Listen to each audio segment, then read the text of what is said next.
Hi, in this video, I'm going to address things that are often confused in terms of the words atoms, elements, molecules, and moles. And I will admit that this is a frustration of mine. It's a little pet peeve. Each one of these has a specific meaning, and we should use it correctly. There are only four things here to remember, and what I hope to do in the course of this video is give you ways to remember when to use which word. And I will admit that general society does not help because a lot of people don't know the difference between these. So when they want to mumble something about chemistry, they say, oh, molecules, atoms, elements, they're all the same thing. But they have precise meanings, and we need to use them precisely early in the first semester so that we know what we're talking about. So very easily, atoms are things you've probably heard of. And an atom is simply something that has a nucleus. The nucleus has protons in it. So we can picture an atom as a collection of protons. Most nuclei also have neutrons in them. So neutrons are neutrally charged. Protons are positively charged. So the alliteration there is very easy to remember. Those are held in the nucleus. And then around the nucleus, we have negatively charged electrons. And I'm going to try to not draw them in the traditional quote unquote orbitals that are shown in, let's say, the Big Bang Theory beginning or any of the common depictions. You will see in general chemistry that where the electrons are is much less predictable than the typical renderings of atoms that we have in most books. So I'm just going to draw this as a fuzzy cloud. Now, what differentiates one atom from another atom in terms of what element it actually is, and I just used the second word, you'll notice, is simply the number of protons in the nucleus.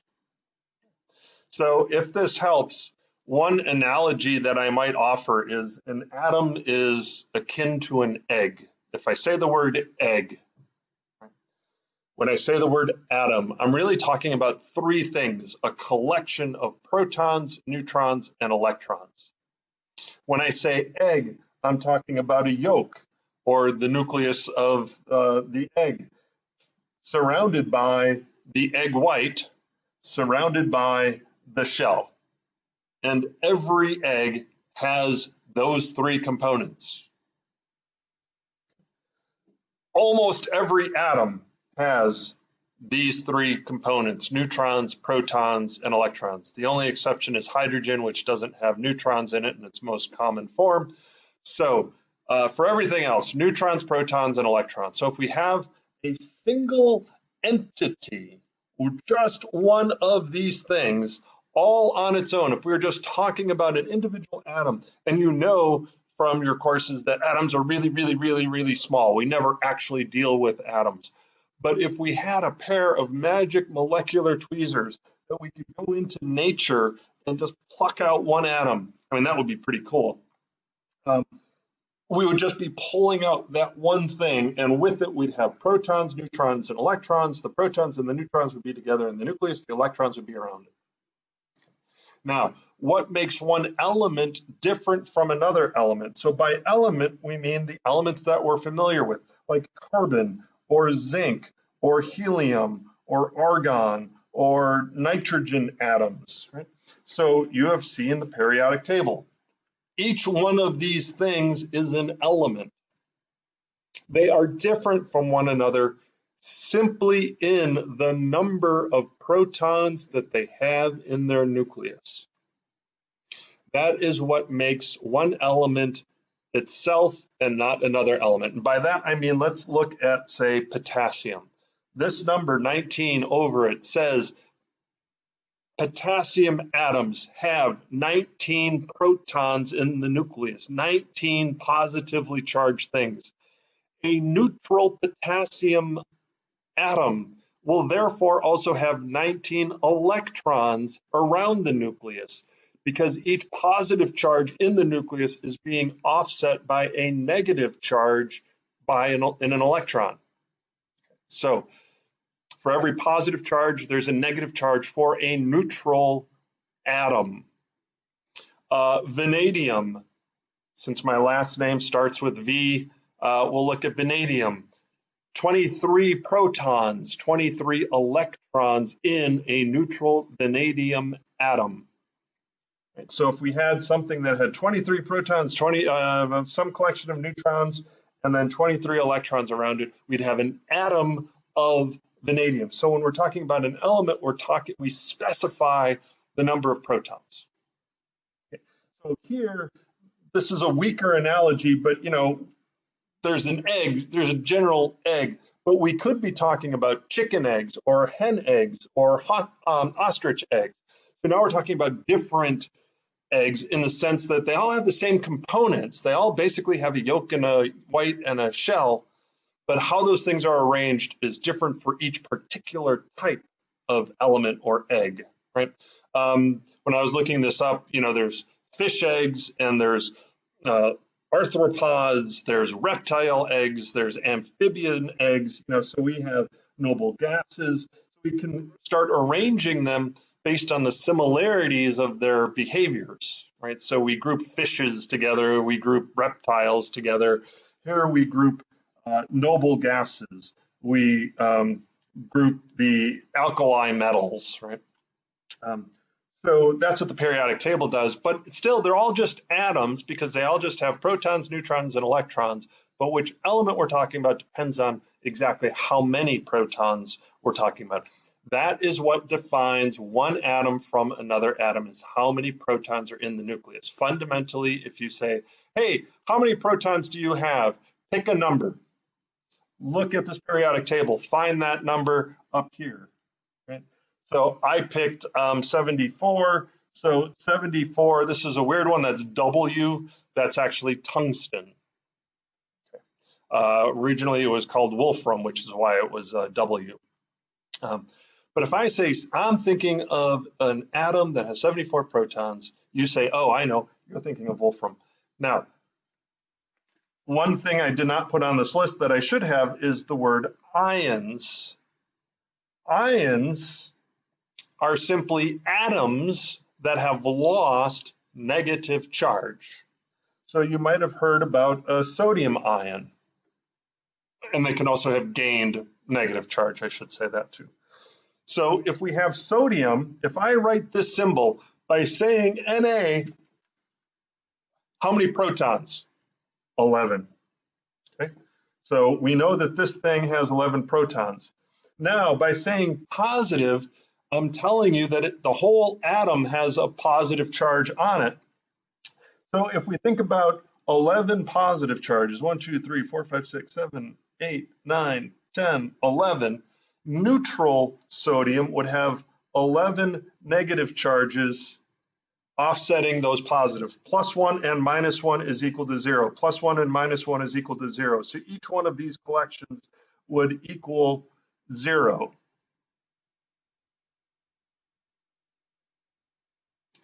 But if we lose an electron, if we take away an electron, notice we have nothing offsetting the positive charge, so this would have 1 + 1 positive charge remaining that isn't neutralized by an electron. So losing a negative charge results in a positively charged ion. So an ion is an atom that has an uneven number of, or an unbalanced number of protons and electrons. You might be familiar with something like chlorine negative, right? Chlorine, as soon as I write the atomic symbol, the elemental symbol, chlorine has 17 protons, always the protons. So we'd have 1, 2, 3, 4, 5, 6, 7, 8, 9, 10, 11, 12, 13, 14, 15, 16, 17. Don't necessarily trust me on that, but I'm trying to illustrate the point that let's say there are 17 protons, 17 electrons there. In order to stay chlorine, I cannot add a proton and I cannot remove an electron. If I remove an electron, hello, I was just reviewing that video and I realized I said that I cannot remove an electron, and what I really meant to say is I can't remove a proton. When we specify the atom chlorine, we have specified the number of protons. So when I just referred to electrons there, that's a mistake. I meant to say proton. It would be down to 16 protons. And if I have 16 protons, I'm talking about sulfur. So I would no longer be talking about chlorine. So we can't do anything with protons. We can't gain or lose protons if we're still talking about a particular element. But in order to become negative charge, then what does chlorine have to do? It has to gain one more electron, and there's no proton there to offset it. So all of these would be 0, and then we'd have a -1 charge overall. If we have an element like sulfur that gains 2 extra electrons, we'd have a sulfur 2-. Magnesium might lose 2. So magnesium has 12 protons, but it would lose 2 electrons. So it would only have 10 electrons. So 2 excess plus charges. And those would be ions. So atoms, we tend to think of as neutral species. Ions tend to be positively charged. And when they are positive charges, we talk about them as cations. And when they are negative charges, we talk about them as anions. So in lecture, or at a business meeting, or at your internship, if you hear anion, think negative charge. If you hear cation, think positive charge. So like I tried to say in the lecture where I'm learning Estonian, which is literally learning a foreign language, learning chemistry, sometimes we get tripped up not on the concepts, but actually just on the language itself. Sciences are a language unto themselves. That a lot of these words don't have translations into, everyday living, other than the thing that they are themselves. Like an anion is a negatively charged atom. Okay. So atoms are individual things. We're talking about a discrete single entity, like one little Lego brick, one egg. An element specifies the type of entity it is. So you could have Lego bricks that are the 4x2 pieces. You could have Lego bricks that are the 8x1s, right? So then those would be like the different elements, and we could arrange them. Does this have 8x1 blue, 8x1 red, and that could be your periodic table of Lego. Molecules would be analogous to the things you make out of those individual building blocks. So a molecule is simply a collection of atoms that are bonded together. Or in the analogy of the egg now, maybe it's the cake, where you've added this type of egg and this other ingredient, flour, with this other ingredient, sugar, and now you've made something different. You've combined all of the elements together. Okay. So a molecule might be something like propane.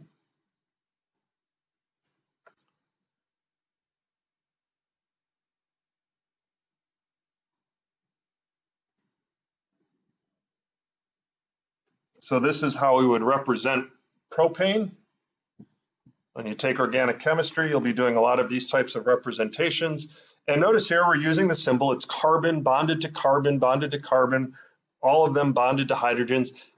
And if you take my sections, you'll hear me say this over and over again. I really hate these kinds of representations, simply because they're so unreal.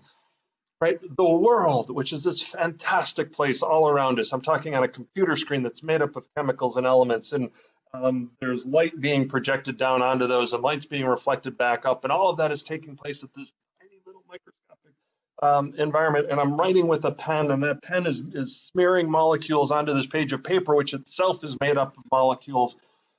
They don't have little C's and H's and sticks in those molecules. They are protons and electrons, and they're bonded together by electric charges. There's not a little stick holding one carbon atom to another carbon atom. So this is better represented by the nucleus of one carbon atom and the nucleus of another carbon atom and the nucleus of another carbon atom and the nucleus of a hydrogen and a couple more hydrogens there and a couple more there. And all of these are sharing electrons. You might have heard of covalent bonds, which are electrons being shared. And why would electrons be shared? Well, electrons are negatively charged. nuclei are positively charged, so the electrons want to be around all of the positive charges, right? So they're held together. Molecules, the whole world is held together by these fabulous electrostatic charges at this microscopic, submicroscopic level. Fantastic. So this representation is incredibly misleading. And you'll notice here too that I tried to draw this with a little bit of geometry. So what I've gone and done is I've made this molecule. This is what propane might be better represented as. The black atoms here are carbons. So here's our 3 carbons. And then I've got, because they're small, these represent the hydrogens. I used P's because my model kit that I have at home during COVID doesn't have hydrogen atoms in it inexplicably. I use P's because P's are small, and hydrogen is the smallest atom that we have in the universe. 1 proton, 1 electron, that's it. Simplest thing we've got. And so that's going to be out here. Now, again, these do have sticks. This is called the ball and stick model. Better if these were actually springs, because really what's going on is the carbon atoms would be moving in and out relative to each other, and they'd be wagging like this. There'd be a little bit of motion. And the other thing to notice about this, compared to our 2D representation, this looks like all of the carbons are on a line, but when we make the model, we know for a fact that it's not. Okay. Look at this, it's a bent geometry. And if you look at this, right, these 3 hydrogens are in the same plane here, but they're not in the same plane as the carbon. So this has some 3-dimensionality. As you're looking at it, the hydrogens are poking out toward you, and the carbon is back inside. So this is a little bit like an umbrella. If you were looking into an umbrella, this would be the very top of the umbrella, and the umbrella would be kind of curved around, and you'd be looking up the umbrella shaft toward that, toward the umbrella itself. Right, so that's where the hydrogens are. So this actually takes up 3-dimensional space. Right? So our 2-dimensional rendering is really pretty awful compared to what's going on in reality. Right? And it doesn't get at the vibrations that would be occurring, and we take advantage of those vibrations in spectroscopy. And down here, these things would be wagging back and forth, and I just bent one. You know, so this whole thing is really dynamic, and it takes up 3-dimensional space, and that's why our world is 3-dimensional, because the molecules are stacking on top of one another. But notice I keep using the word molecule, because it's a collection of atoms bonded to one another. So atoms and molecules are not synonymous. Atoms are individual discrete units. This is a hydrogen atom. It's actually a P, but it's a hydrogen atom. Okay. But this is propane. Okay. And I choose propane as an example in a lot of my classes. You might not have watched King of the Hill because it's kind of old now. But if you have watched King of the Hill, the main character whose name escapes me, yeah, I can't think of it. He sells propane and propane accessories. So I always use propane or I like to use propane as an example because it kind of makes me laugh. So that's a molecule. Now, this is one molecule. What if I made 12 of these models?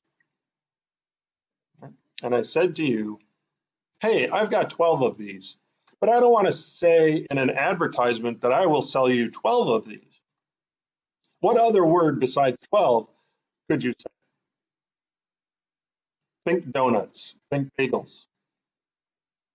That's right. You could say a dozen.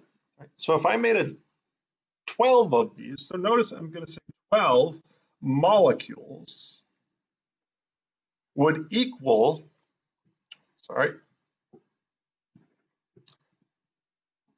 12 molecules would equal 1 dozen. Now, is the number 12 equal to 1? No. But if you had 1 dozen donuts, would you have 12 donuts? Yeah.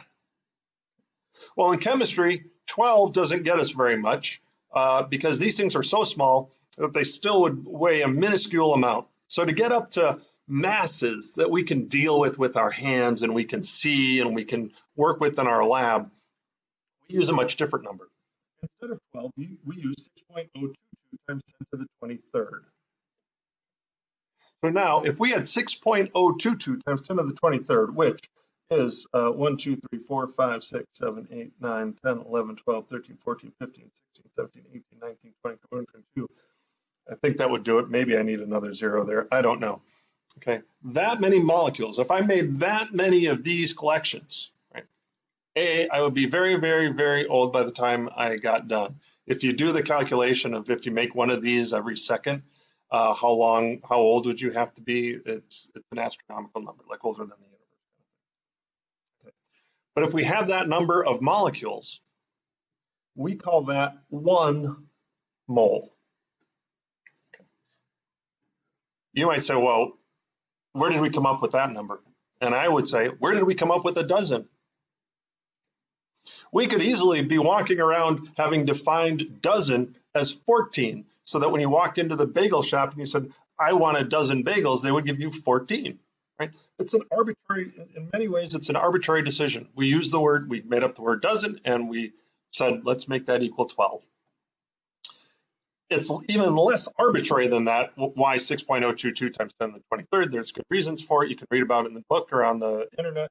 I'm not going to go into that in this video, but all I'm trying to do is say that if somebody says, I've got a mole of carbon atoms, they are telling you they have 6.022 times 10 to the 23rd carbon atoms. If I say I've got a mole of propane molecules, there I am telling you that you have 6.022 times 10 to the 23rd propane molecules. If I tell you that you have a mole of stop signs, you have 6.022 times 10 to the 23rd stop signs. I have no idea where you'd put them or why you would want that many, but that's how many you would have. Just like a dozen does not pertain specifically to donuts or to eggs or to bagels, although we use them commonly for that. A mole is not unique to atoms or molecules or ions. We can use it to define that. Okay. But a mole is not specific to any of those things. I think that's one misconception that a lot of people come in with, is they're not really sure what a mole is. It's just a number. It's just a big number. Just like a dozen is not specific to any one type of thing. You could have a mole of trucks, right? I don't know how much space you'd need a really big parking lot to fit that many trucks, right? But because the world is so small, like viruses are really small, and molecules are really small, that when we get that many of them, they at least become a manageable, useful quantity in the lab.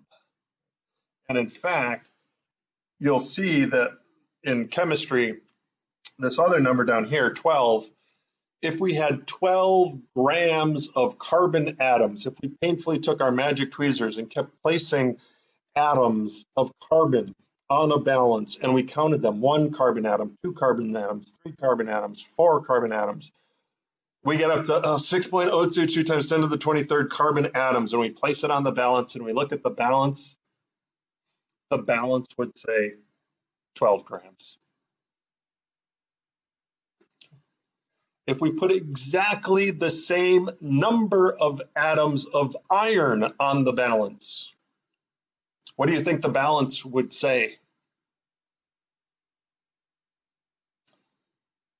That's right, iron is Fe, and it would say 55.85 grams. Why would iron, it's the same number of atoms, why would iron weigh more than carbon? Because look, it's got more protons, and if it's got more parts, it's going to weigh more. It would also have more neutrons. It would also have more electrons, but the electrons don't add much weight. So just like if you had a dozen paper clips and you weighed them versus a dozen donuts and you weighed them, even though you're weighing the same quantity, because the donut, each individual donut weighs more, the mass of a dozen would weigh more. So the molar mass, the mass of 1 mole of carbon, weighs less than a mole of iron. And we look at something like lead. We know lead to be particularly, dense. It would weigh 106 grams. So nearly 10 times as much as carbon. because it's got 45 protons and a lot more neutrons in its nucleus than carbon. So atoms, individual discrete things, protons, neutrons, electrons. Ions, add or remove electrons from those. Elements, all of these are the individual elements, and which element it is defined by simply the number of protons in the nucleus, not the electrons, because we can gain and lose electrons. But once I tell you 55 protons, we're talking calcium, or cesium rather, cesium. Okay. Molecules are collections of atoms bonded together to make bigger structures. This would be a discrete propane molecule. This is one molecule. If we have 6.022 times 10 to the 23rd of these, we have a mole. So I hope that clears up some of the nomenclature that is often confusing. We're going to need to be specific in the way we talk to each other.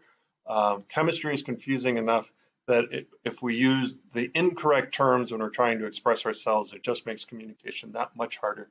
So hopefully this clears some things up. And if you have questions, please don't hesitate to email me, mark.vaitha@drake.edu. Thank you very much. Have a good rest of your day.